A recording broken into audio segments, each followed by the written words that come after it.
Hast du sein Maul gesehen? 3 Fangkörbe hat es auf einmal verschluckt. Wie Riesendolche. Wal war das nicht, das war ein Riesenhai. Genau. Das doppelt keiner. Ist mir egal, ob Sie uns glauben. Wir haben es gesehen, das Monster.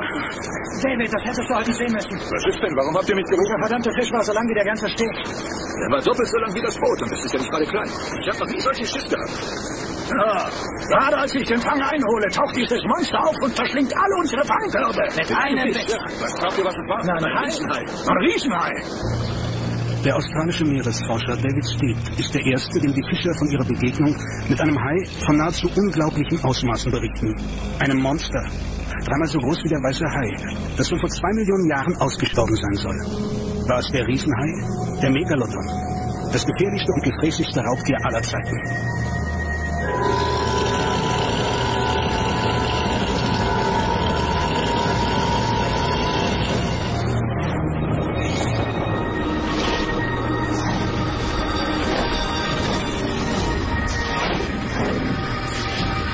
Die Suche nach den Spuren des geheimnisvollen Megalodon-Hais beginnt vor 4 Milliarden Jahren. Die Erde ist eine wild zerklüftete Kugel, auf der heiße Vulkane und giftige Gase noch kein Leben erlauben. Die Dämpfe kondensieren in der Atmosphäre und sorgen für gewaltige und lang anhaltende Regenfluten. Das Entstehen der Ozeane schafft die Voraussetzung für den Anfang des Lebens auf der Erde.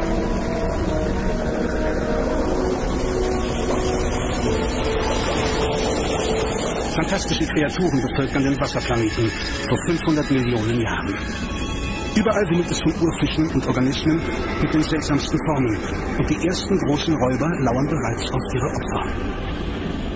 Die meisten dieser monströsen Urwesen, die der 8 Meter lange Panzerfisch sind, wie auch die Dinosaurier an Land, längst ausgestorben. Doch eine Spezies hat sie über 420 Millionen Jahre hinweg alle überlebt. Der Hai, ein Meisterstück der Evolution.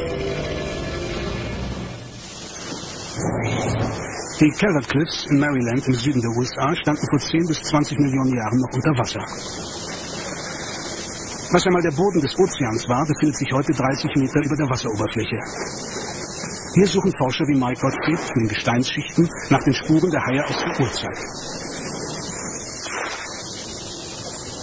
Ihre versteinerten Zähne haben sich über Jahrmillionen erhalten.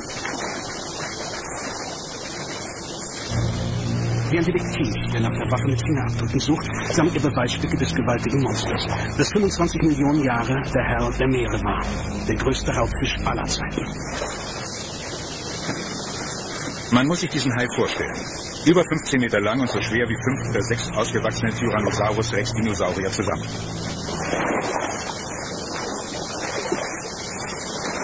Die Zähne sind rasiermesserscharf, bis zu einem halben Kilo schwer und Handteller groß. Ein Megalodon zerreißt seine Opfer mit Leichtigkeit.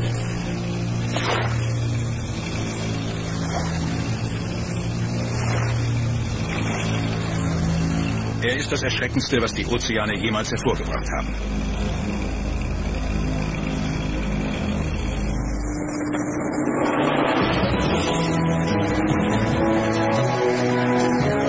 Ein hochkarätiges Team von Wissenschaftlern und Haiforschern trifft sich in San Diego, dem Ankerplatz der Quest. Ihre Mission?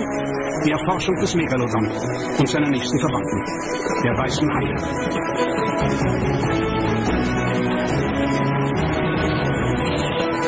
An Bord mit einer Crew von 30 Leuten auf einem der modernsten Forschungsschiffe der Welt. Mike Gottfried, unser Spezialist in Sachen Megalodon. Peter Grimley, der amerikanische Experte für weiße Haie.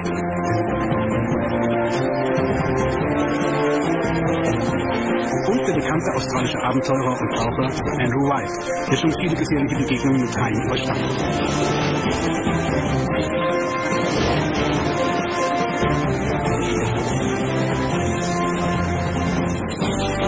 Die Quest ist dafür gebaut, Wissenschaftler und Abenteurer in die entlegensten Winkel der Weltmeere zu bringen. Sie verfügt über ein ganzes Arsenal an modernster Technologie für die Fortbewegung über und unter Wasser. Ausgerüstet mit einem Helikopter, einem U-Boot und 7 Beibooten sowie mehreren Haikäfigen ist die Quest für den Vorstoß in den Lebensraum der Haie bestens vorbereitet.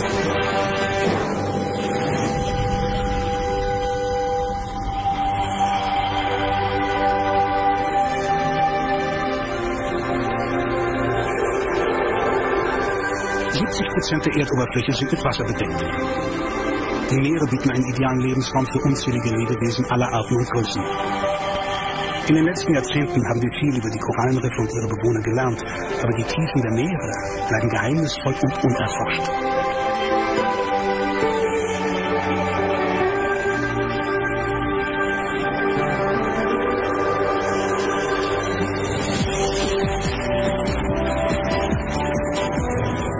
Unser erstes Ziel ist Guadeloupe, eine Inselgruppe vulkanischen Ursprungs vor der Westküste Mexikos. In dieser bizarren Urlandschaft befinden sich die Jagdgründe des Weißen Hais. Kolonien von Robben, darunter Seeelefanten und Seelöwen, locken die weißen Haie nah an die Küsten dieser Inseln. Vor allem junge Robben sind die bevorzugte Nahrungsquelle der großen Räuber.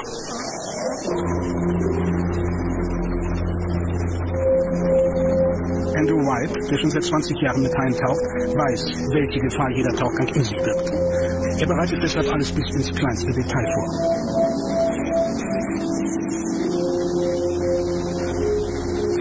Auch nach all den Jahren habe ich größten Respekt vor diesen Tieren. Als ein riesiger Hai am Great Barrier Reef auf mich zuschwamm und mich fressen wollte, konnte ich direkt in seinen aufgerissenen Rachen sehen.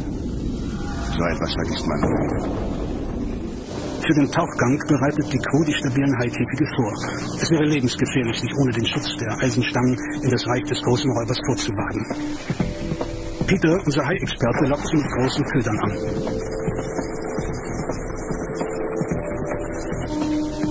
Unser kampferprobter Haikäfig, der sich unter Wasser manövrieren lässt, wird von der Quest vorsichtig ins Wasser gelassen.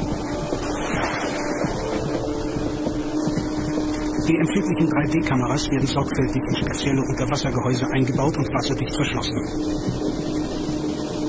Everybody ready?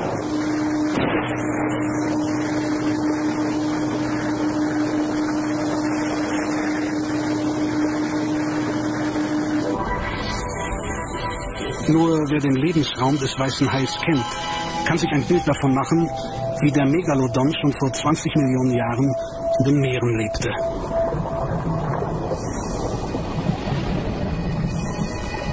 Mindestens 10 Millionen Jahre lang haben sich der Weiße Hai und der Megalodon ihre Jagdgründe geteilt.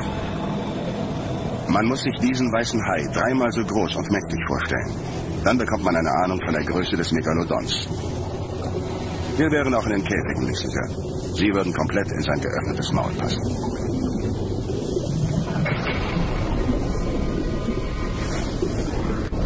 Ein Megalodon würde wahrscheinlich so ähnlich jagen wie der Weiße Hai. Langsam nähert er sich von unten, durch die dunkelgraue Färbung auf seinem Rücken unsichtbar für seine Beute. Seine bevorzugte Jagdtechnik ist der Überraschungsangriff. Geduldig umkreist er die Beute, bis der richtige Moment gekommen ist.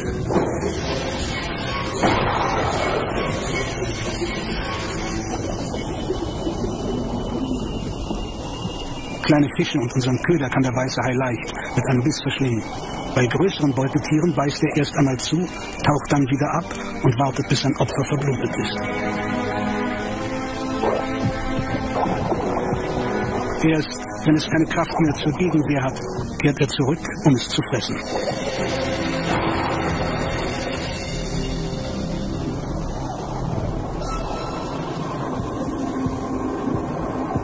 Im Laufe seines Lebens kann ein Hai über 30.000 Zähne produzieren.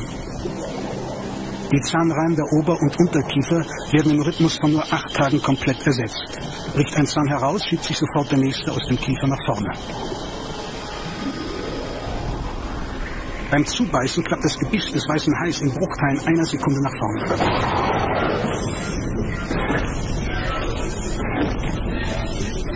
Seine Beißkraft entspricht etwa dem Gewicht eines Lastwagens, der auf die Fläche eines Daumennagels trifft.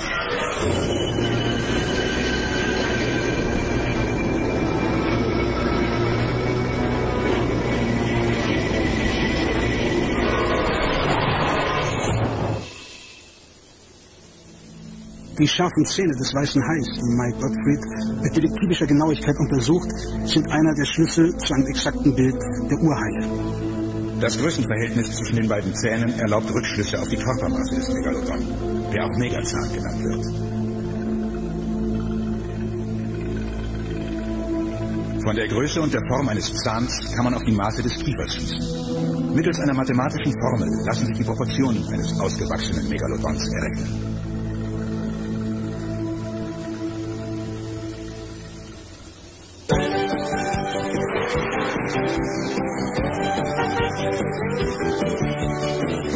Der Megalodon war so zahlreich in den Weltmeeren vertreten, dass heute ein blühendes Geschäft mit dem Verkauf seiner Zähne betrieben wird. If you want giant Megalodon teeth like this, come see me, Dougie Douglas, in Calvert County, Maryland. Im Smithsonian Museum in Washington kann man das Gebiss des weißen Hais mit dem des Megalodon vergleichen. Bei diesen Rekonstruktionen sind alle Zähne echt. Das riesige Maul lässt keinen Zweifel, dass der sogenannte Megazahn das Megamonster der Meere war. Bis zu 17 Meter lang und 60 Tonnen schwer. Es hätte keine Mühe, einen ausgewachsenen Seeelefanten mit nur einem Bissen zu verspeisen. Diesen seltsamen Zahnputz aus der Neuzeit hätte er sicher gern zum Dessert verschluckt.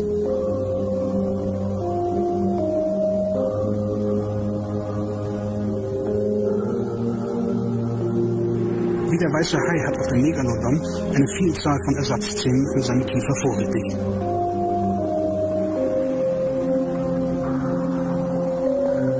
Mike Gottfried hat in jahrelanger Kleinarbeit das gesamte Skelett eines Megalodons rekonstruiert.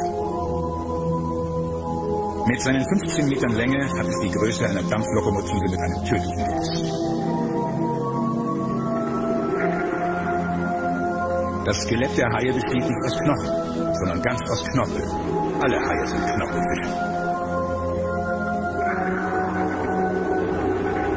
Nach ihrem Tod verwesen sie vollständig, bis auf ihre Zähne, die aus stahlhartem Kalzium sind. Zähne wie Riesendolche, die mit enormer Beißkraft alles zerkleinern konnten. Man kann sich kaum vorstellen, wie es wäre, einem leibhaftigen Monsterfisch mit solchen Zähnen zu begegnen.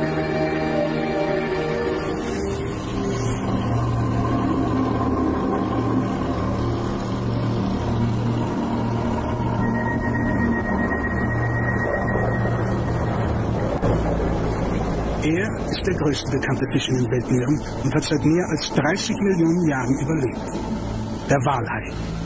Dieses majestätische Tier vermittelt uns den besten Eindruck von der unglaublichen Größe des Megalodons. Bei einer Länge von 10 bis 20 Metern wirkt der Mensch dagegen winzig und hilflos.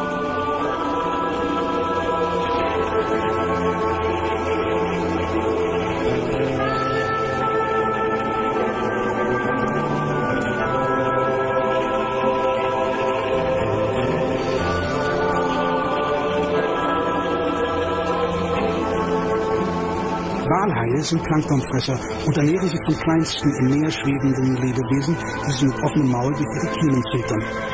Behäbig gleiten sie durch die dichten Planktonschwärme, um ihren enormen Energiebedarf zu decken.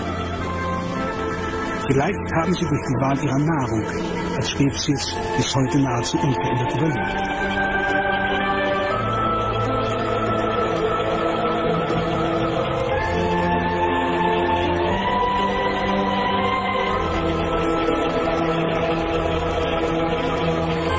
Die sanften Giganten lassen Taucher nah an sich heran.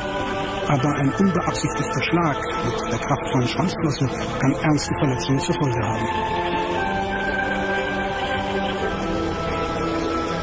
Mit einem Walhai zu tauchen ist ein großartiges Erlebnis. Es ist, als ob man neben einem Bus steht, der mit 5 Stundenkilometern langsam durch das Meer gleitet. Auch die Walhaie haben Zähne in ihren gewaltigen Kiefern, mehrere tausend Stück, in 11 bis 12 Reihen. Allerdings sind sie nur jeweils 3 Millimeter groß.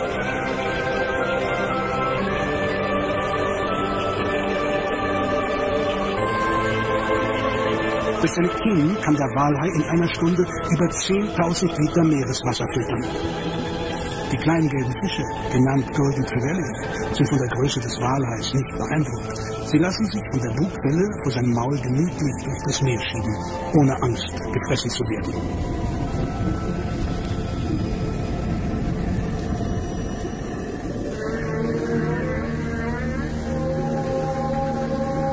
Der räuberische Megalodon musste seine Beute auf ganz andere, hinterhältigere Art jagen.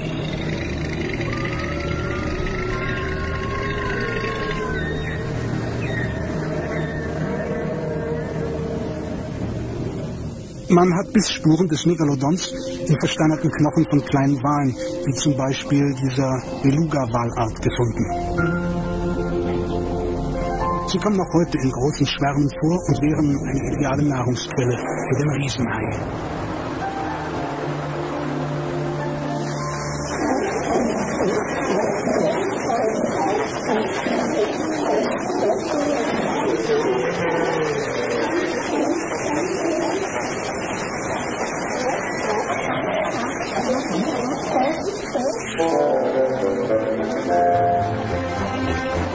Die Haie sind weniger auf das Fleisch der Robben angewiesen, sondern vielmehr auf ihre dicke Fettschichten.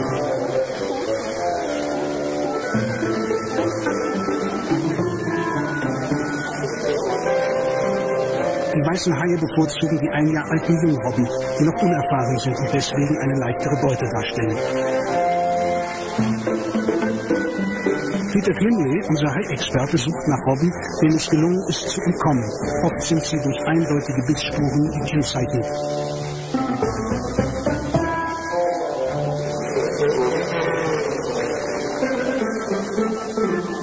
Zu unserer Überraschung finden wir bei vielen Robben eigenartige, kreisrunde Bisslöcher in ihrer dicken Haut. Einige der golfballgroßen Wunden sind ganz frisch.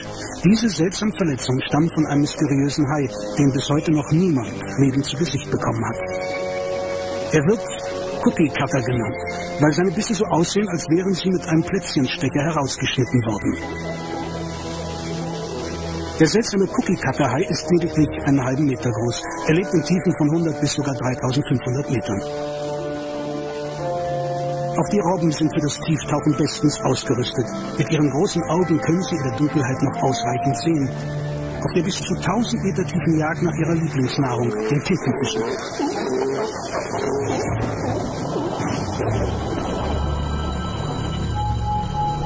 Der weiße Hai ist eine ständig lauernde Gefahr für die Robben.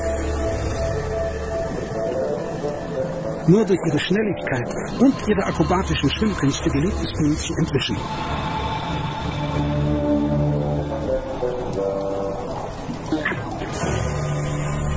Doch der weiße Hai kann es sich leisten, wählerisch zu sein und auf ein geschwächtes Tier zu warten.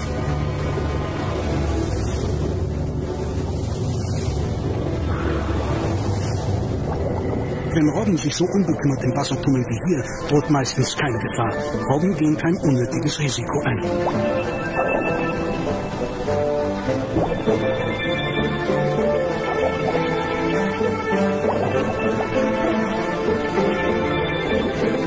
Sobald sich ein weißer Hai nähert, flüchten sie meistens an Land.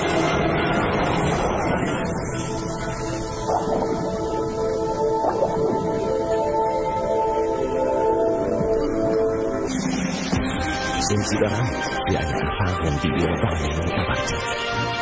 Bereit für ein überdimensionales Ereignis der Sinne? Täuschend echt, zum Anfassen nah. ProSieben, TV-Movie und Coca-Cola präsentieren Wildlife hautnah. Die 3D-Woche mit der 3D-Brille aus Ihrer TV-Movie, drei atemberaubende Tierfilme, auch ohne Brille ein Fernseherlebnis. Heute Megalodon, Riesenhaie aus der Urzeit und morgen Insel der Drachen. Die 3D-Woche auf ProSieben. Sie werden Augen machen.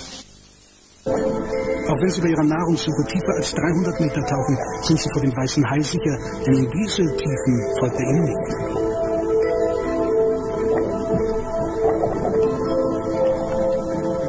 Doch dort unten in der Dunkelheit lauern noch ganz andere Gefahren.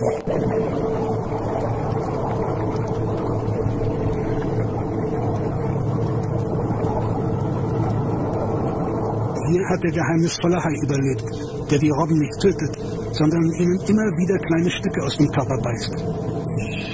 Der heimtückische und listige Cookie Cutter, der auch kleiner Leuchthai genannt wird.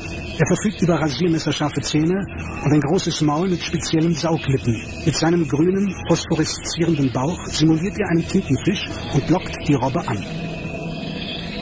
Er stößt blitzschnell zu, saugt sich fest und reißt ihr mit einer Drehbewegung seines Körpers ein kreisrundes Stück Fleisch heraus.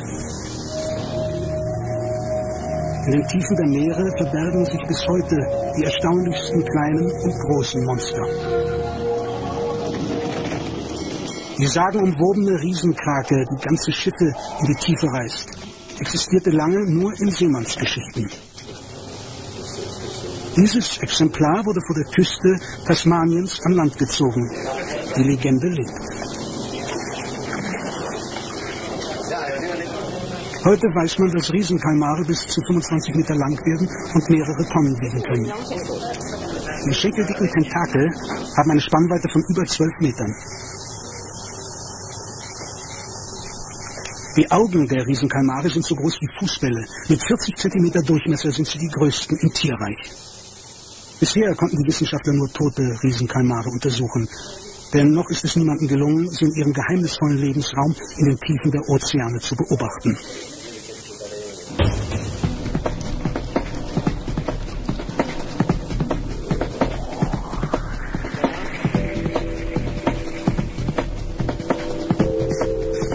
Die Erforschung der Tiefsee führt die Menschen an die Grenzen des technisch Machbaren. Über sie wissen wir weitaus weniger als über den Mond. Jedes Tauchboot gleicht einer winzigen Festung aus druckfestem Stahl oder Titan. Das U-Boot, der Quest, ist für eine Person ausgelegt.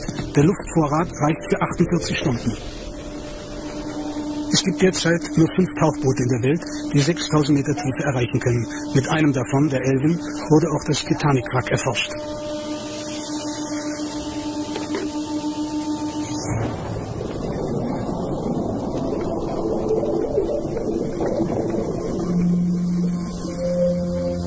Die Forscher haben bis heute die Meere nur an der Oberfläche angekratzt.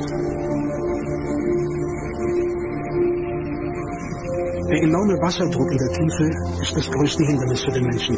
Er kann ungeschützt nur bis zu 100 Metern tauchen. In 2500 Metern Tiefe, dort wo die Wale noch nach ihrer Beute jagen, lastet der unvorstellbare Druck von über 250.000 Kilogramm auf jeden Quadratmeter. Nur ein einziges Mal ist es bis heute gelungen, mit einem bemannten U-Boot in die tiefsten Gräben der Weltmeere vorzudringen.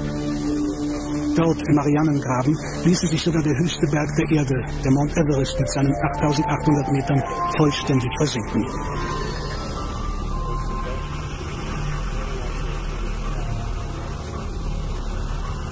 Lange Zeit konnte man sich überhaupt nicht vorstellen, dass bei der Dunkelheit und Kälte Leben existiert.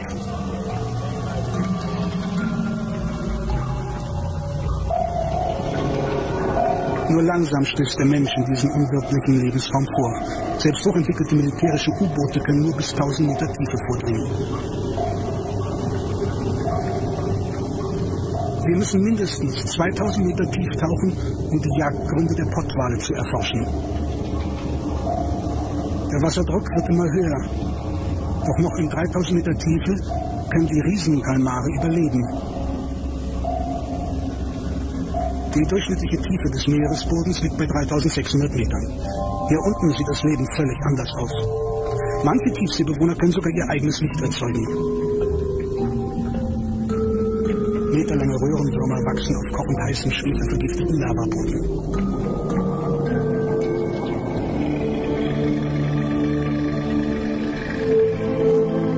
Ein sterbender Megalodon sinkt durch sein Gewicht nach kurzer Zeit auf den Meeresgrund.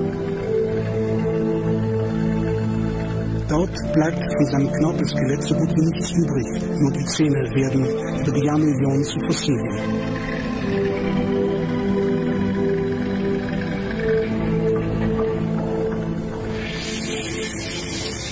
Fossilien sind die versteinerten Indizien längst vergangenen Lebens aus der Urzeit. Überreste von Kreaturen, von denen wir annehmen, dass sie seit Millionen Jahren ausgestorben sind.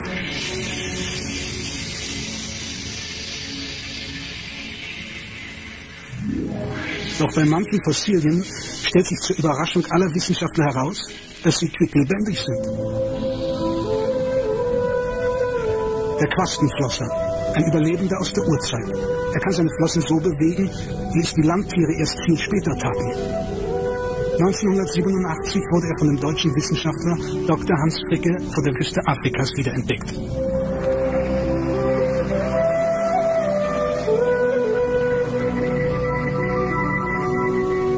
Erst vor kurzem tauchte plötzlich ein anderes, seltsames Geschöpf aus der Urzeit auf, von dem man bis dahin noch nichts wusste. Der über 5 Meter lange Großmaulhai.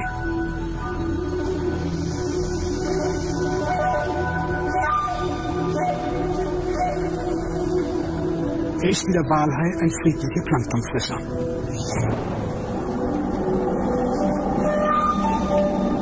Eine experimentelle Fütterung durch einen Tiefseeroboter in fast 2000 Metern Tiefe.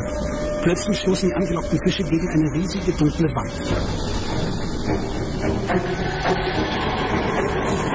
Ein gigantischer 7 Meter Hai schiebt sich vor die Kamera. Ein seltener pazifischer Schlafhai. Er ist ein Fleischfresser und ernährt sich auch von Kadavern.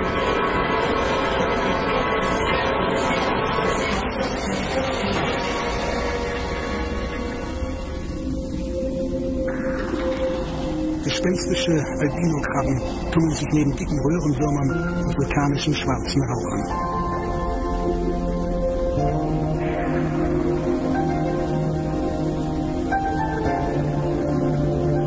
90% aller Tierklassen, die den Planeten Erde bevölkern, leben und vermehren sich unter Wasser.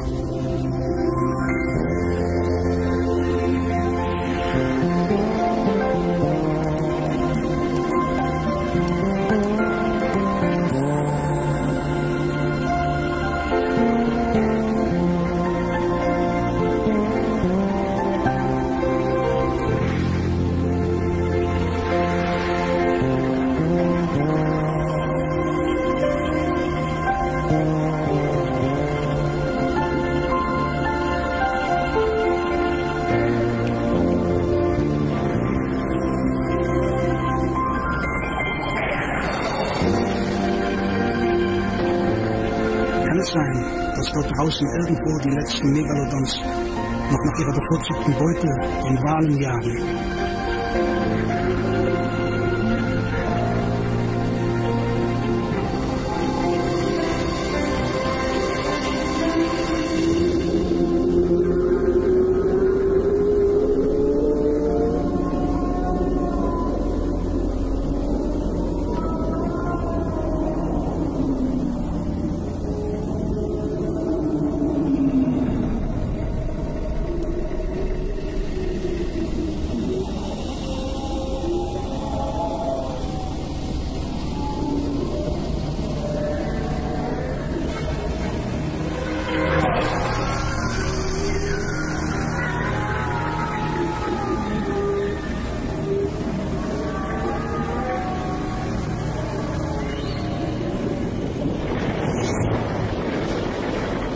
Haie sind in unserer Vorstellung nach wie vor aggressive und erbarmungslose Killer, die sich nicht davor scheuen, auch Menschen anzugreifen.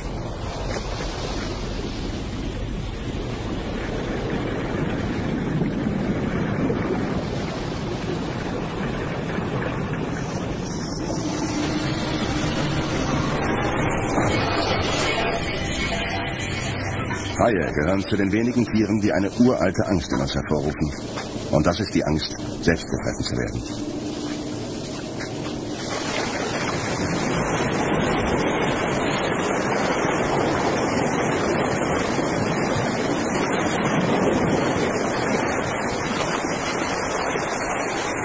Wenn man sieht, mit welch ungeheurer Kraft und Energie sich ein weißer Hai in seine Beute verbeißt, dann ist diese Angst nicht verwunderlich.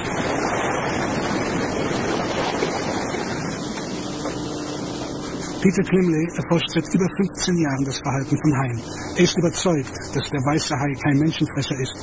Wenn man die Haiattacken auf Menschen näher betrachtet, stellt man fest, dass die Opfer so gut wie nie gefressen wurden. Meistens packt der Hai den Menschen nur und lässt ihn dann wieder los.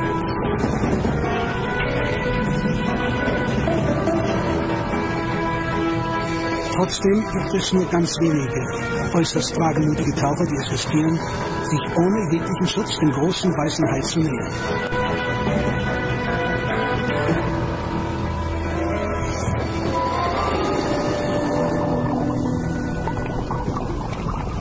Haie haben ein ganzes Arsenal an erstaunlichen und hochentwickelten Sinnesorganen, um ihre Opfer aufzuspüren. Das Auge des Hais gehört zu den wirkungsvollsten im ganzen Tierreich.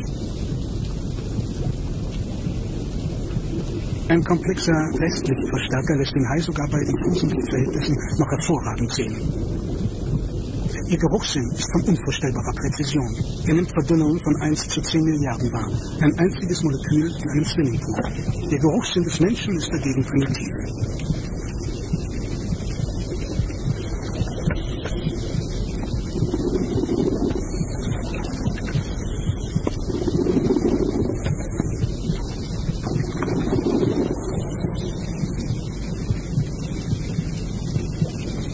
Über 6000 Nervenzellen befinden sich im sogenannten Seitenlinienorgan des Hais. Es registriert bis zu einer Entfernung von 1 Kilometer die Vibration, die ein Fisch oder ein Taucher bei jeder kleinsten Bewegung verursachen.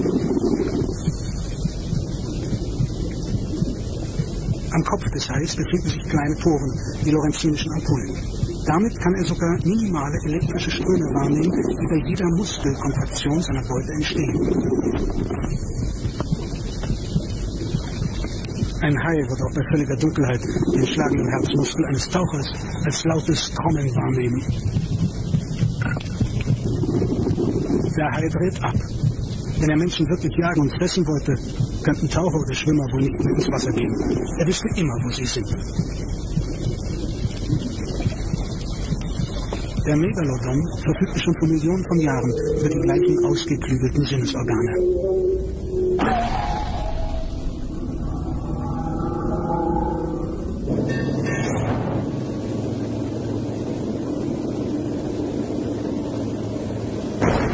Ein Überleben in heutiger Zeit dürfte dem Riesenhai jedoch schwerfallen.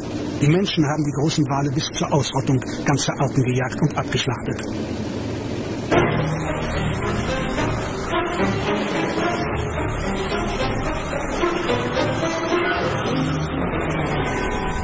Aber auch die Haie bleiben vom Menschen nicht verschont.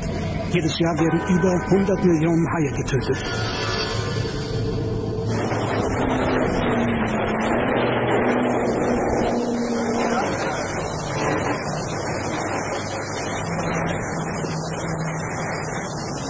Der Australier Shane Down war früher stolz darauf, Haie zu erlegen.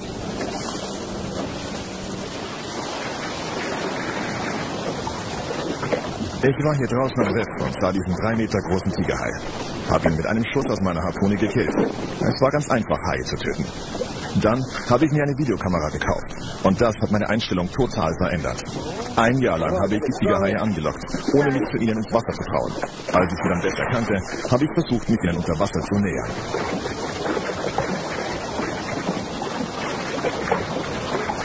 Tigerhaie werden bis zu 6 Meter lang und gelten als gefährliche Allesfresser. Fische, Haie, Rochen, Delfine und Vögel zählen zu ihrer Nahrung. Aber man hat auch schon diversen Hausmüll in ihren Mägen gefunden. Die Zähne des Tigerhais sind kleiner als die des weißen Hais, aber nicht weniger wirkungsvoll. Die schnelle Hin- und Herbewegung des Kopfes überträgt sich auf die Zähne, die wie eine Säge wirken und so selbst die harten Panzer einer Schildkröte beschneiden können.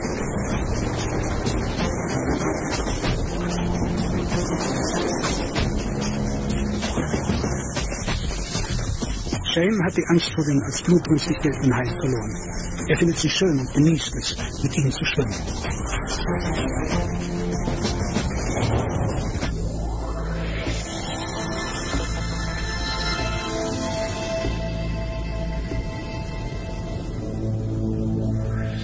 Die Haie haben sich mit der Evolution zu erstaunlicher Vielfalt entwickelt. Der harmlose Epaulettenhai wandert mit seinen Flossen über den Boden.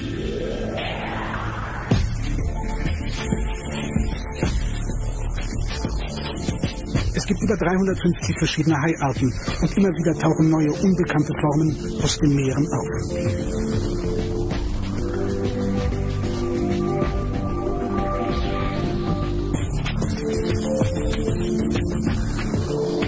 Manche Arten sehen nicht aus wie Haie, sind aber ihre nächsten Verwandten, die Teufel- und Stachelrochen. Der Galapagos-Hai gehört zu den Haiarten, die lebende Jungen zur Welt bringen.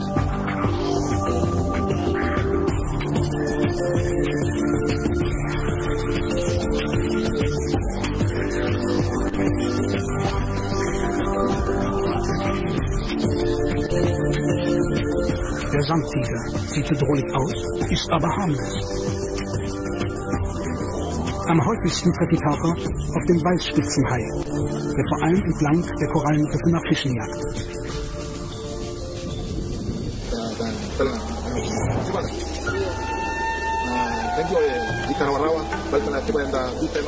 Auf Fidschi, beim Stamm der Motos, gelten die Haie als Vertreter der Götter.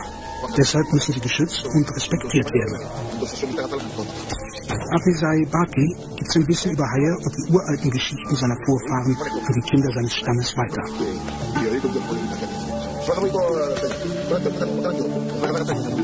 Doch als Api noch ein kleines Kind ist, wird sein Bruder beim Tauchen von einem Hai angefallen. Ganz entgegen der schönen Legenden.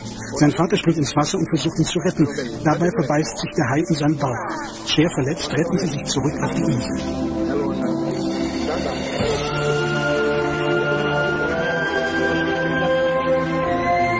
Seitdem will Api noch mehr über die Haie lernen und sie verstehen. Er möchte wissen, warum ein Hai seinen Vater fast getötet hat. Auch die jungen Motos teilen sich friedlich die fischreichen Jagdgründe um ihre Riffs mit den Haien. Zwei Jäger auf der Suche nach derselben Beute.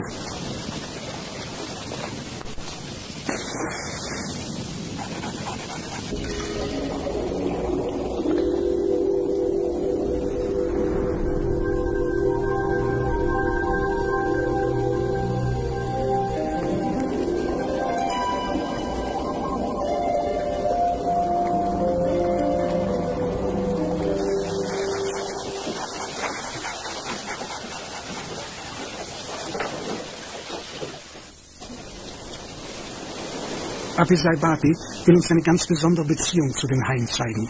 Er führt unser Team zu einem der zahlreichen Haireviere vor Fidschi.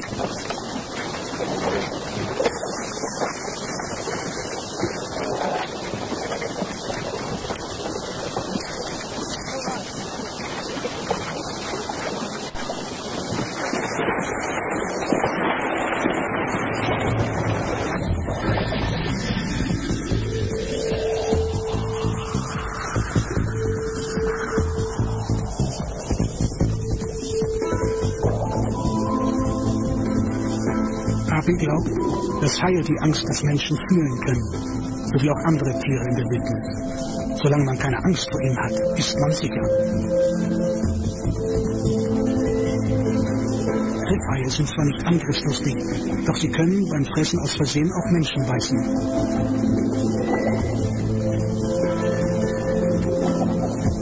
Tatsächlich scheinen ihn die Haie zu kennen und zu akzeptieren. Sie erlauben einen engen Kontakt, den man so noch nie gesehen hat.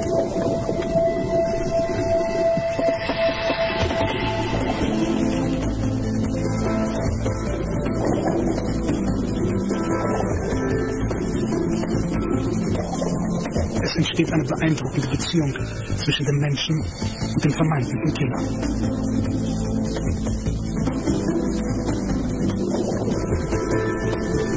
Api sagt, er kann die Gedanken der Haie lesen und verstehen und sich in sie hineinversetzen.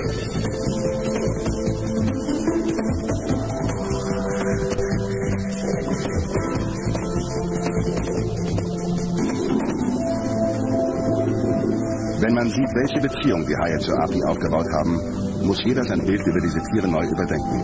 Auch für erfahrene Taucher ist diese Art der Begegnung zwischen Mensch und Hai sehr ungewöhnlich und faszinierend. Api trägt dazu bei, dass die Haie hoffentlich noch länger mit uns gemeinsam überleben werden.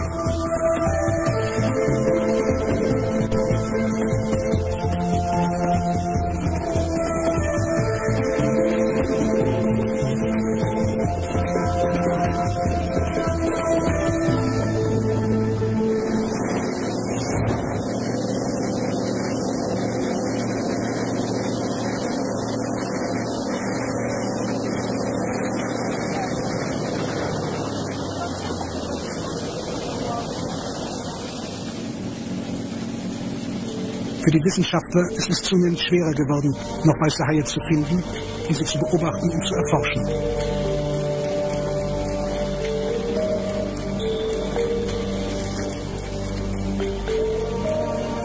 Nach Millionen von Jahren scheint die Zeit für die Herrscher der Meere jetzt abzulaufen.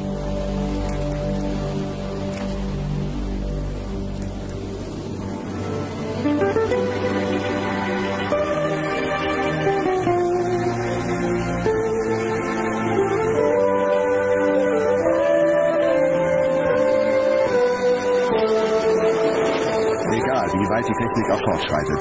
Das Meer ist zu groß. Wir werden darin nie alles erforschen können. Aber wir hoffen, dass sich einige Tiere in die Tiefen der Ozeane zurückgezogen und sich vor der Ausrottung durch den Menschen gerettet haben. Vielleicht ist der Megalodon eines davon.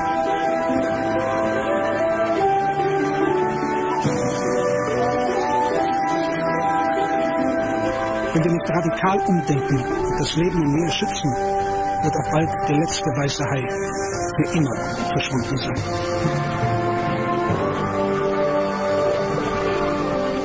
Ich glaube, man wird weiter über die mögliche Existenz des Megalodon spekulieren. Wir können nicht beweisen, dass etwas nicht existiert. Wir können nur beweisen, dass es existiert. Und so kann man auch nicht mit 100%iger Sicherheit sagen, dass er wirklich ausgestorben ist.